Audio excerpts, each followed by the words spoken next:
சீயோன் வேதாகம ஆய்விற்கு அன்போடு இயேசு கிறிஸ்துவின் நாமத்தில் உங்களை வரவேற்கிறேன். இந்த தினத்திலும் 2 சாமுவேல் புஸ்தகம் அதிகாரங்கள் 17 முதல் 20 அதிகாரங்களிலுள்ள வசனங்களை தியானிக்க சர்வ வல்லமையுள்ள தேவன் தாமே கிருபை பாராட்டுவாராக. இங்கே 17வது அதிகாரத்திலே அகிதோப்பேல் அப்சலோமை நோக்கி அவன் கொடுக்கிறதான ஒரு ஆலோசனையை நாம் பார்க்கிறோம். மகிமை உண்டாவதாக. ஜனங்கள் எல்லாம் உடைய வசமாய் திரும்ப பண்ணுவேன், இப்படி செய்ய நீர் மகிழ்ச்சி எண்ணினால் எல்லோரும் திரும்பின பின் ஜனங்கள் சமாதானத்தோடு இருப்பார்கள் என்று சொல்லி அங்கே அப்சலோம் பார்வைக்கு சகல இஸ்ரேலுடைய சகல மூப்பரின் பார்வைக்கு நலமாய் தோன்றதான ஒரு ஆலோசனையை கொடுக்கிறார். ஆனால் அதே நேரத்தில் அப்சலோம் அறிக்கையனாகிய ஊர்சாயை கூப்பிட்டு அவன் வாயுமொழியை கேட்போம் என்று சொல்லி அவனுடைய ஆலோசனையும் கேட்டுக்கொள்கிற காரியத்தை குறித்து பார்க்கிறோம். மகிமை உண்டாவதாக. இங்கே இந்த அறிஞனாகிய ஊர்சாயினுடைய ஆலோசனை மிக மோசமான ஒரு ஆலோசனை. அவன் தன் தகப்பனுடைய வெளிப்படையாயும் நேரடியாகவும் எதிர்க்கும் வகையில் அப்சலோம் தன் தகப்பனின் மனைவிகளுடன் தீமையான காரியங்களை செய்கிறதை குறித்து பார்க்கிறோம். தேவனுடைய நியாய தீர்ப்பின் நிறைவேறுதல் ஒன்று இங்கே வெளிப்படுகிறது.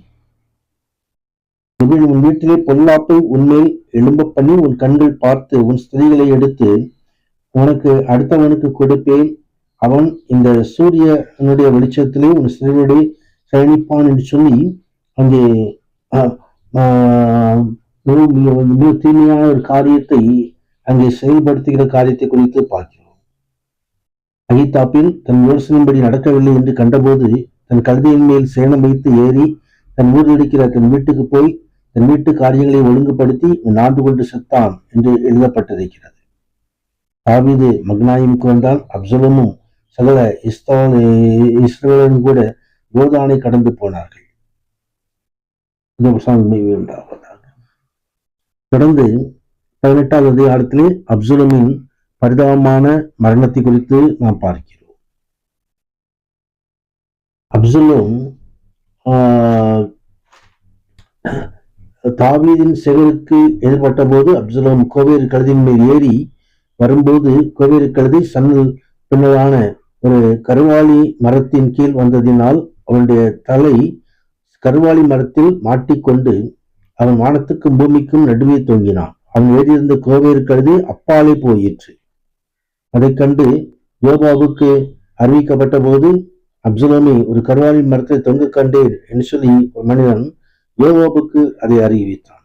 அப்பொழுது யோவாப் அவனுடைய செவரோடு வந்து இந்த அப்சலோமை கொன்று போடுகிற காரியத்தை குறித்து நாம் பார்க்கிறோம்.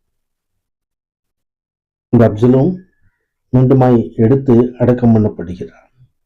தாவீது தன் மகனுக்காக அப்சலோமுக்காக துக்கம் கொண்டாடுகிற காரியத்தை குறித்தும் பார்க்கிறோம்.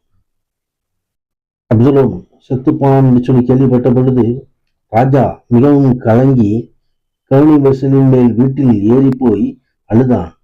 அவன் ஏறி போகையில் என் மகனாகி அப்சலோமே, என் மகனே, என் மகனாகி அப்சலோமே, நான் உனக்கு பதிலாக செத்தேனால் நலமாயிருக்கும், அப்சலோமே என் மகனே என் மகனே என்று சொல்லி அடுத்த காரியத்தை குறித்து வேதம் தெரிவிக்கிறது. அப்சலோம் ஒருவேளை தாவீதுக்கு விரோதமாய் செயல்பட்டாலும் தாவீது தன் பிள்ளைகளையும் நேசிக்கிற தாவீதாய் இருந்தார்.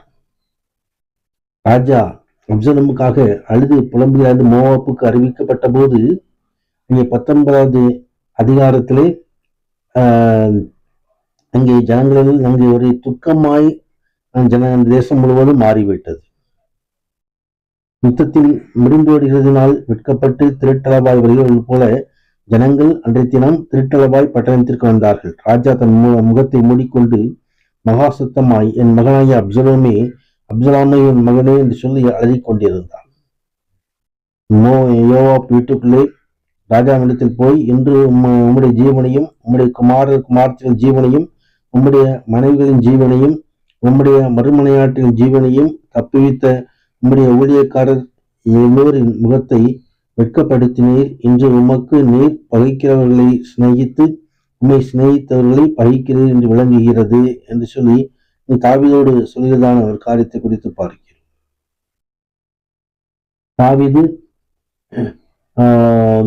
எழுந்து வெளிமுக வாசலில் உட்கார்ந்தான். ராஜா வெளிமுக வாசல் உட்கார்ந்திருக்கிறார் என்று சகல ஜனங்களும் அறிவிக்கப்பட்ட போது ஜனங்கள் எல்லோரும் ராஜாவுக்கு முன்பாக வந்தார்கள். இஸ்ரவேலில் அவரவர் தங்கள் கூடாரங்களுக்கு ஓடி போனார்கள் என்று எழுதப்பட்டிருக்கிறது. தாவீது எருசலேமுக்கு திரும்பி வருகிற காரியத்தை குறித்து நாம் இங்கே பார்க்கிறோம்.